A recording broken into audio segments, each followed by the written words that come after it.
Today we have decided to celebrate the Buddha Jayanti. It's the day of Buddha's birth. In the whole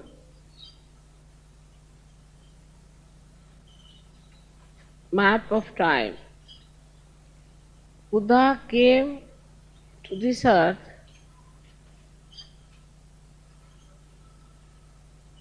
at a time when it was so important for him to come. That time, especially in India, we had two types of people. One who were very ritualistic, trying to be extremely strict and disciplined.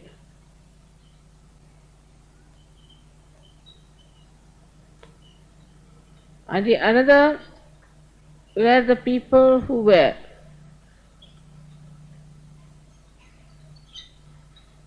too much conditioned and were full of so-called devotion to God. So these two types of people were occupying the area of seekers. So it was necessary to neutralize these two styles of seekings.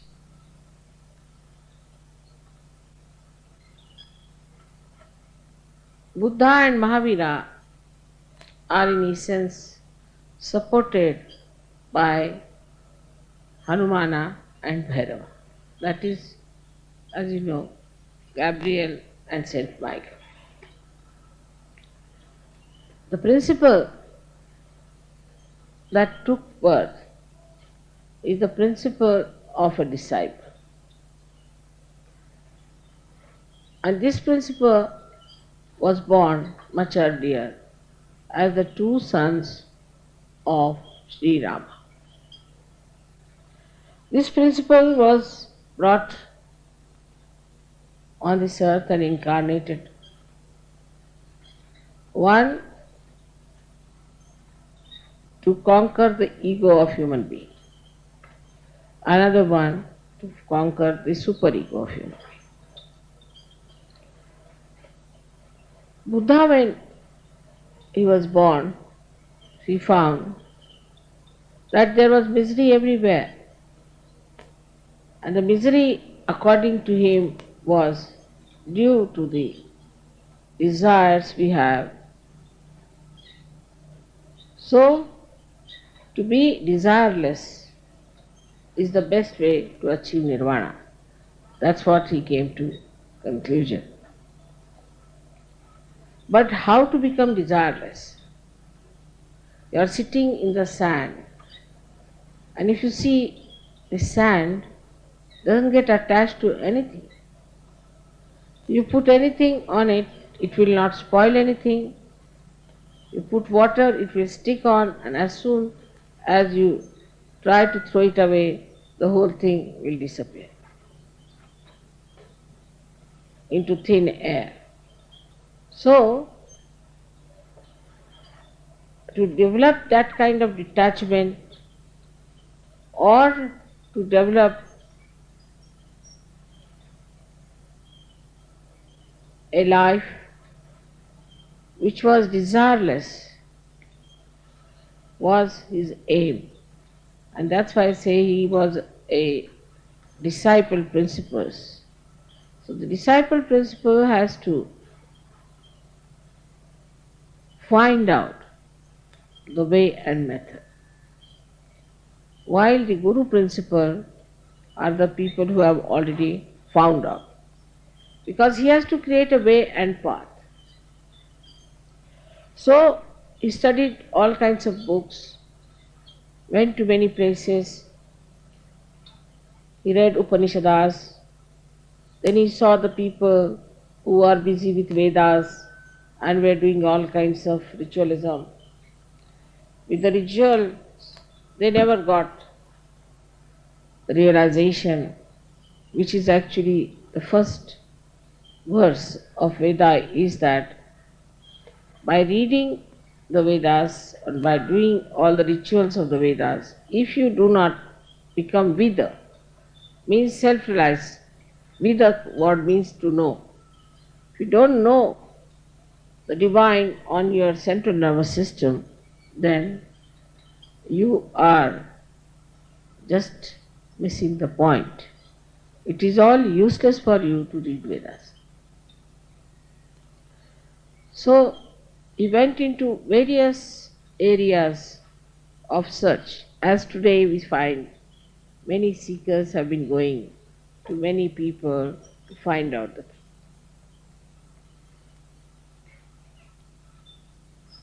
And he was tired, very tired. He thought all his seeking, all his working hard, all his efforts, everything has just made him tired. And he thought it was all fruitless. So he was lying under a banyan tree. And there, the Adi-Shakti gave him realization. When all your searches are over,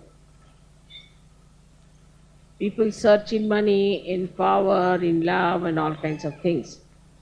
Ultimately, people start searching in various groups, cults, gurus, all kinds of drugs, alcohols.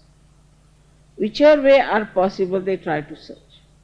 But when human beings try to search something, then in their movement they either go to the left or to the right.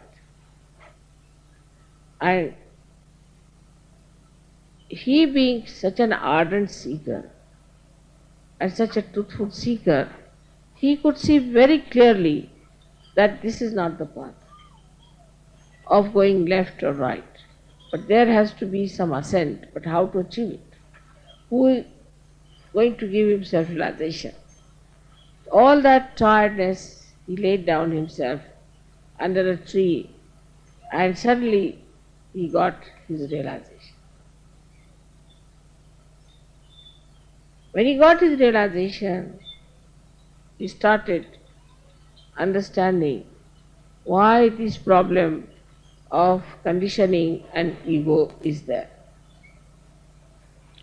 He found out one thing, that people, when they read too much and try to understand through ritualism God, then they develop their ego.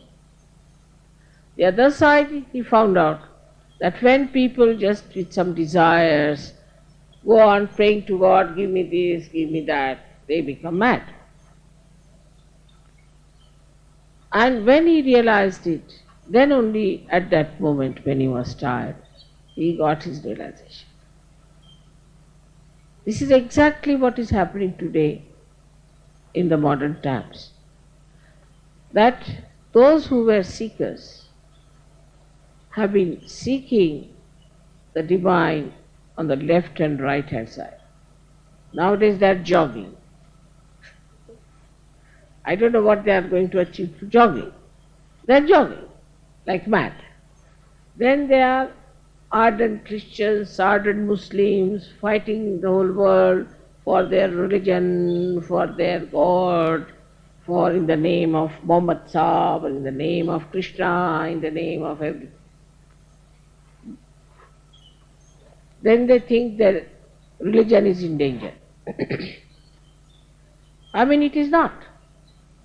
Neither the prophets nor the incarnations, nobody is in danger.